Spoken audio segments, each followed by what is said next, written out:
جلالی بابرکت نام میں آپ سبوں کی سلامتی۔ عزیزوں، میں آپ کا خادم پاسٹر فرانسس جان۔ ہم نے جس طرح پچھلی ویڈیو میں ہم نے مکاشفہ کا تعارف پیش کیا، مقدس یوحنا عارف کا تعارف پیش کیا، آج ہم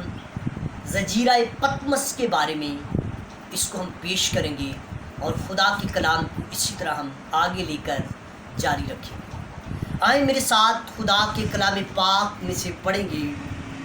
مقدس یوحنا عارف کا مکاشفہ اور اس کا پہلا باب اور اس کی 8ویں آیت سے خدا کے کلام پاک کا مطالعہ کریں گے۔ خداوند خدا فرماتا ہے، اور جو تھا اور جو آنے والا ہے، یعنی قادر مطلق فرماتا ہے کہ میں الفا اور امیگا ہوں۔ میں یوحنا جو تمہارا بھائی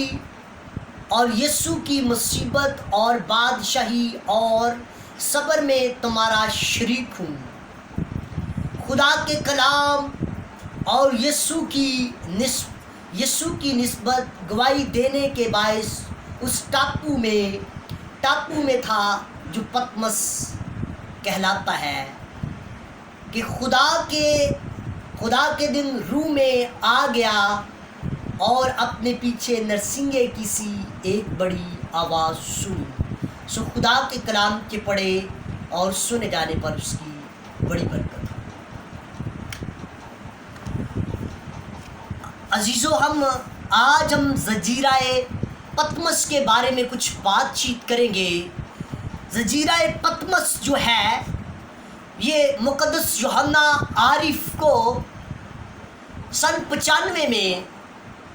دمیشین بادشاہ دومتیان بادشاہ نے جو تھا جلاوطن کر دیا، اور یہ جو زجیرہ ہے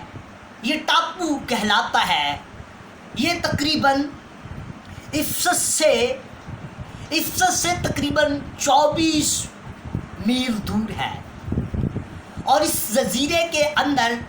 جب خدا کا بندہ مقدس یوحنا عارف جلا وطن تھے، اور وہیں پر خدا نے انہیں مکاشفات اور بھید عطا کیے، اور یہ وہ باتیں جو خدا نے ہزاروں سال اپنے دل میں رکھ چھوڑی تھی، جس طرح خدا نے مقدس دانییل نبی کے اوپر راز کھولے، بھید کھولے، مکاشفات بیان کیے، اسی طرح خدا نے اپنے بندہ مقدس یوحنا عارف کو جب دنیا سے اسے جلا وطن کر دیا کہ اس کا رابطہ کلیسیا کے ساتھ نہ رہے، اس کا رابطہ مسیحی جو نئے نو مرید مسیح جو ابھی نئے ایمان لا رہے ہیں، جو اس کے بیٹے بیٹیاں لے بالغ اس کے بچے اور اس کے شاگرد اور اس کی کلیسیا کے لوگ، یہ سب جو تھے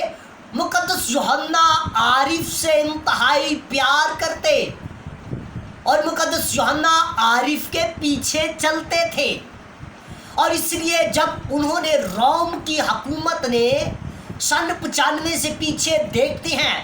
تو سن 95 سے پیچھے انہوں نے مقدس یوحنا عارف کو بڑی سزائیں دی، بڑے انہوں نے حربے استعمال کیے، لیکن خدا کا بندہ مقدس یوحنا عارف اور مضبوط ہوتے گئے، مقدس یوحنا رسول اور خدا کی محبت میں بڑھتے گئے۔ کیونکہ انہیں محبت کا رسول کہا گیا۔ محبت کا رسول صرف کہا ہی نہیں گیا، بلکہ وہ محبت کے رسول ہیں اور تھے۔ اور پھر انہوں نے کیا کیا؟ انہوں نے بڑی سزائیں اختیار کی، لیکن پھر آخر کار انہوں نے انہیں جس طرح دوسرے شاگردوں یوحنا عارف کے، مقدس یوحنا عارف کے اور جتنے اس کی کلیسیا کے لوگ تھے ان کو مار ڈالتے، ظلم کرتے، ان پر بھی ظلم کرتے تھے، لیکن وہ کہتے تھے کہ یہ مقدس یوحنا عارف جو ہے یہ بہت ضعیف ہے، بزرگ ہے، قریباً مرگ ہے، اور اس کو ہماری روم کی حکومت کو، رومن گورنمنٹ کو، رومن آرمی کو اس سے کوئی خطرہ نہیں ہے، یہ آیا ہے چند سال بعد اس جہان فانی سے کوچ کر جائے گا، جہان فانی سے چلا جائے گا، رحلت کر جائے گا، ہماری رومن گورنمنٹ کو کوئی خطرہ نہیں۔ اور یہ موجودہ جو جزیرہ پطمس ہے یہ ترکی کے اندر واقع ہے، اور ترکی کے شہروں میں سے ایک شہر جو افسس لگتا تھا، اور افسس سے یہ 24 کلومیٹر کے فاصلے پر تھا،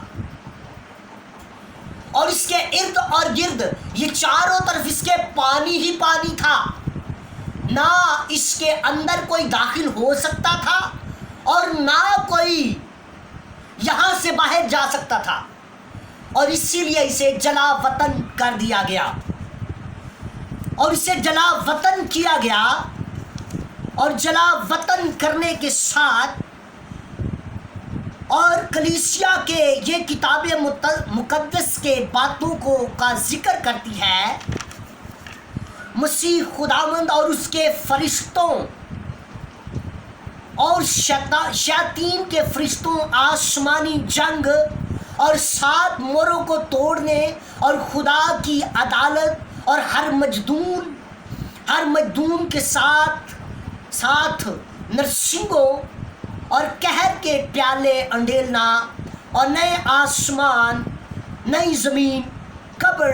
موت، دوزخ اور مسیح کے دشمنوں اور بربادی اور ان ساری چیزوں کا ذکر کرتی ہے۔